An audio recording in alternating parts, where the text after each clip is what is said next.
What's happening, people? In this video we need to talk about how Paddy the Baddy is not a real leftist and how I can prove it really easily in just a couple of minutes. Recently, Paddy has had Dana White on his podcast and it's caused a lot of controversy in regards to the fighter pay issue. That's what does my head in when idiots talk about fighter pay. We get paid what you're worth.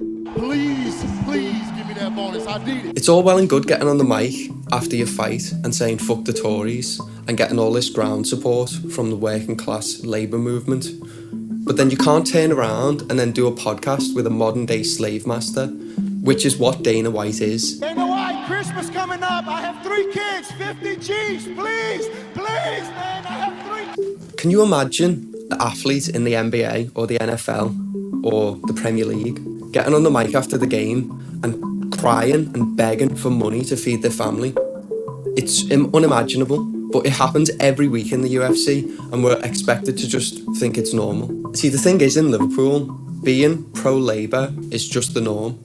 So it would benefit someone who's trying to build up their following to parrot these talking points, but it doesn't necessarily mean that they believe them.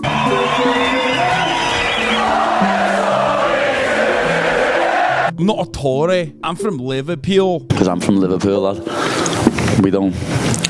We're not Tories.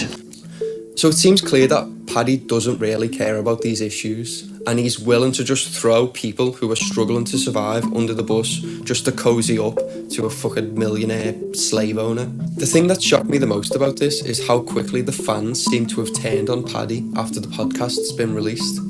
If you look in the YouTube comments or on his Instagram comments, there's just thousands of people criticising him and calling him a bootlicker, which he is. He's a bootlicker, let's get it straight, right? Not only that, he's been deleting some of the comments that have been calling him out over there. So I've been in two minds about making this video for a little while. The first reason is because he's a Scouser and I don't want to make a video going against someone from Liverpool for no good reason. The second thing is that I thought he might change his tune on these issues. Like, he has said a bunch of really positive things about mental health and like justice for the 96, and I thought maybe he'd come around on these other issues. But I think this recent podcast with Dana is what has pushed me over the edge to make the video. So this is going to be the first of a two-parter. The second video I'm going to make is looking at his tweets and his racist xenophobia that he's been leaning into a couple of years back, to really try to delve into whether, he is a good voice for the leftist movement at all, because, you've got this issue regarding the unionisation and the fighter pay in the UFC, and then you've got this other kind of Tommy Robinson rhetoric about like immigrants and, this type of thing. So look out for the second part.